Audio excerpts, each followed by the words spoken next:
রহমানকে আর তাদের সহ্য হইতেছে না। আপনারা দেখেন ওবায়দুল কাদেরের বক্তব্য শুনলে মনে হবে যে তাদের মূল শত্রু হলো তারেক রহমান। এইটাকে যে কোনো ভাবেই হোক শেষ করে দিতে হবে, তাহলে বিএনপিটা শেষ হয়ে যাবে। আর বিএনপি শেষ হয়ে গেলে তখন আর জাতীয়তাবাদী শক্তির নেতৃত্ব দিয়ে আধিপত্যবাদী শক্তির বিরুদ্ধে লড়াই করার মতো অবশিষ্ট যারা আছে তারা সেটা পারবে না। এই জন্য সুপরিকল্পিত ভাবেই কিন্তু তারা তারেক রহমানের উপর আক্রমণ করে, বিএনপির উপর আক্রমণ তো করছেই। আজকে এখানে আমাদের অন্যান্য দলেরও আছে। পাশাপাশি বলবো যে দেখেন দেশের যে বাস্তব অবস্থা, এই অবস্থায় আমরা বলি যে ক্ষমতার জন্য আমরা লড়াই করতেছি না, রাজনীতি করতেছি না, এটা একদিক দিয়ে ঠিক, আবার একদিক ঠিকও না।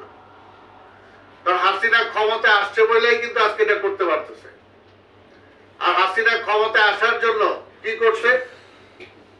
হাসিনা ক্ষমতায় আসার জন্য 111-এ সেই সময় আর্মি ব্যাংক গভর্নমেন্টের সাথে সে টোটাল অ্যালায়েন্স করছে। তাদের সবকিছু বলছে যে আমাদের ক্ষমতা দাও, তোমাদের সব মাপ। অর্থাৎ সেই সময় আর্মি যে আসলো সেটা তাদের লিগেল করে দিল, ওই যত অন্যায় অবিচার করুক তার কোনো বিচার নেই, ক্ষমতাটা দরকার। আর ক্ষমতা আসার পরপরই বলতেছে খবরদার আর্মি, যদি কেউ চিন্তা ভাবনা করো ভবিষ্যতে ক্ষমতার দিকে, তাহলে কিন্তু খবর আছে। এই হলো আজকের আওয়ামী লীগ জোর করে ক্ষমতা আসার পরে এখন দেশ থেকে সবকিছু তারা গণতন্ত্র বলেন, ভোটের অধিকার বলেন, সবকিছু শেষ করে দিতেছে। এবং এইগুলো যে শেষ করতেছে, এর মধ্যেও কিন্তু বিএনপি গত 15-18 বছর বিএনপি কিন্তু লড়াই করেই যাচ্ছে। এই পর্যন্ত বিএনপি শত শত নেতা কর্মী শহীদ হয়েছে।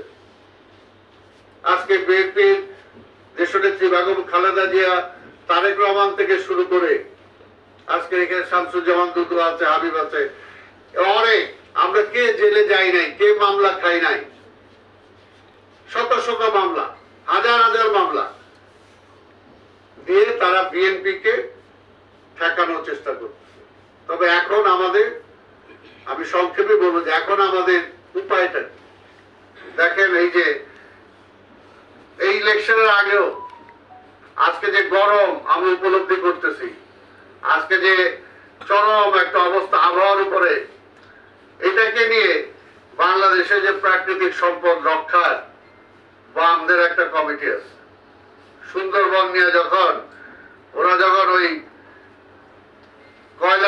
কয়লা দিয়ে বিদ্যুৎ করার জন্য যে প্রজেক্ট সেটা করতে চাইলো, তখন দেশে সবাই বিরোধিতা করলো, আন্তর্জাতিকভাবে বিরোধিতা হলো, জাতিসংঘে বিরোধিতা হয়েছে।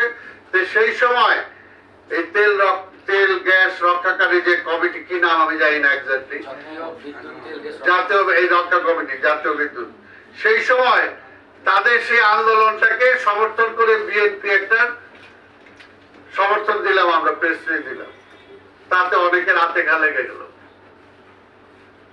এর জন্য বিষয়টা বুঝতে হবে যে আজকের একটা আন্দোলন যদি সফল করতে হয় বাংলাদেশে, যে কোনো আন্দোলন বলেন, বর্তমানে সাধারণ মানুষের নেতৃত্ব দিচ্ছে বিএনপি, সাধারণ মানুষের নেতা হলো বেগম খালেদা জিয়া, তারও বর্তমানে তারেক রহমান।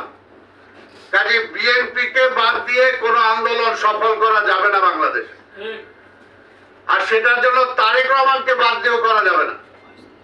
আজকে যারা বলে যে তারেক রহমান দরকার নাই, বিএনপি দরকার নেই, তারা মূলত, আমি বলবো যে মূলত আজকে আধিপত্যবাদী শক্তিকে ক্ষমতায় টিকে রাখার জন্যই তারা কাজ করছে। পরিষ্কার কথা।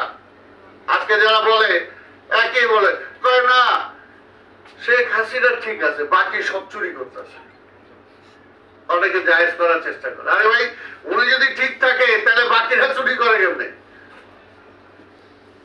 বাকিরা করে কেমনে?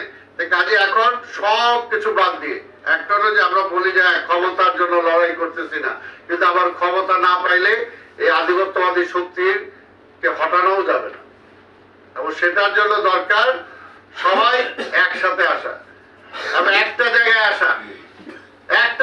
যদি আমি বিশ্বাস করি যেটা আজকে এখানে রাশেদ বলল, ফারুক বলল,